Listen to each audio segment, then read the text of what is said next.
इसमें प्रारंभ में यत्तग्रे विष्णु परिणामे अमृतोपमम, प्रारंभ थोड़ा इसका विषवत है, लेकिन प्रोत्साहन कितने आदमी प्रोत्साहन देते हैं संसारिक आदमी को। रोज लोग खड़े होते हैं, रात्रि के सर्दी का समय है, अंधेरा है, चाहे वर्षा हो रही हो, बच्चा बच्ची बूढ़ा सब खड़े होते हैं, नहीं सब। ये प्रोत्साहन नहीं मिल रहा, पूरा विश्व प्रोत्साहन नहीं दे रहा, पूरा भारत प्रोत्साहन नहीं दे रहा। ये नाम जप का ही तो प्रोत्साहन दे रहा है, ये हमारे भगवान के आश्रय का ही तो प्रोत्साहन दे रहा है।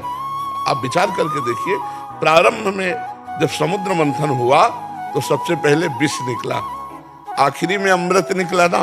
ये वो मार्ग है, प्रारंभ में थोड़ा विषवत लगता है, आखिरी में जीवन भर गाथाएं उसकी गाई जाती हैं जो भगवान के नाम जप को करके और भगवान को प्राप्त हुआ है, चाहे कोई भी महापुरुष हो। है आप देखो,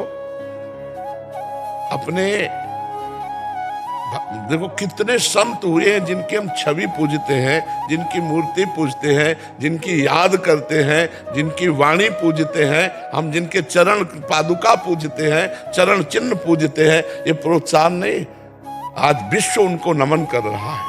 तो बच्चा, प्रारंभ में थोड़ा ऐसा है कि चूंकि बहुत कीमती चीज देनी होती है, नाम जप करके परम पद प्राप्त करना, परमात्मा को प्राप्त करना, इसलिए उसको झकझोरा जाता है कि उसको ये लगे कि यार ये मार्ग बड़ा कठिन है, हम नहीं चल पाएंगे। और अगर संत संग मिला रहा तो उत्साह बढ़ता रहा, अगर नाम जप चलता रहा तो फिर मंजिल हासिल कर लोगे।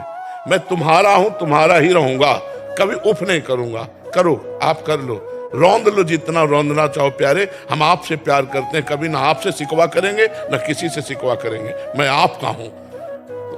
आज जाके देखो प्रोत्साहन, माता बहने बूढ़े बच्चे, रात्रि के समय हम देखते हैं ना, जिस समय नींद खोल करके रजाई हटाना मुश्किल होता है, उस समय नाचते हैं, ऐसे ऐसे बच्चे नाचते हैं, माताएं बहने बूढ़े सब।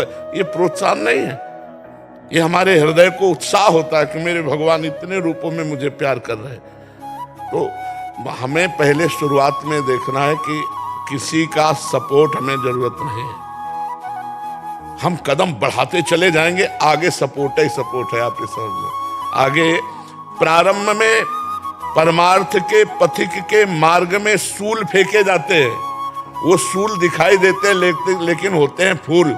और जब कदम बढ़ा के आगे चला जाता है तो पराग ही पराग पे चलना है, फूलों के पराग पे आनंद ही आनंद है। पर थोड़ी मंजिल कठिन है जिसमें दिखाई देता बड़ा। सही चलोगे ना, तुम्हारे मित्र तुम्हारा उपहास करेंगे, होता है। हाँ, और तुम्हारा मन ही तुमको बताएगा कि यार क्या मिल रहा है मतलब में। देखो, अशांति और भय का एकदम वो रहता है। हाँ, क्योंकि अशांति वो मन की है, मन भोगों में शांति चाहता है, अब उसको मनमानी करने को नहीं मिलता तो अशांत हो जाता है, और मन को मरना पड़ेगा, निर्विषय होना पड़ेगा, इसलिए भयभीत हो रहा। तुम भयभीत मत होना, एक दिन मन यही भगवान का अनुभव करा देगा। चुपचाप चलते रहो, इसीलिए कहा भजन न होई संग बिनु, और भजन बिना नहीं प्रेम, बिना संग के भजन नहीं होता, बिना भजन के प्रेम नहीं होता। अगर आप रोज सत्संग सुनोगे तो आपको नया बल मिलेगा और आप आगे बढ़ोगे। देखो, एक क्षण में अंधेरा, एक क्षण में प्रकाश, हमको हर स्थिति में एक रस रहना, आनंद हर समय आनंद। नाम जप का यही प्रभाव है, हर समय आनंद रहना, प्रफुल्लित रहना। मृत्यु भी फूल नजर आती है। महाराज जी, बाबा का भी यही प्रश्न था कि इनके शरीर में बहुत व्याधियां सी आ रही हैं जो भजन में विघ्न बन रही हैं, भजन सही ढंग से नहीं हो। अरे कोई भजन नहीं, देखो हमारी बात समझो, हम वाहेगुरु को समर्पित है। आपके लिए उत्तर है, हम वाहेगुरु को समर्पित है, और वाहेगुरु का हर विधान मीठा लग रहा है, तो हम ये देख रहे हैं कि वाहेगुरु का विधान यही भजन है, और उसी को हम आनंद पूर्वक सह रहे हैं, यही भजन है। हम बिके हुए उनको हैं, यही भजन है। हम गुरुवाणी को बिक चुके हैं, यही भजन है।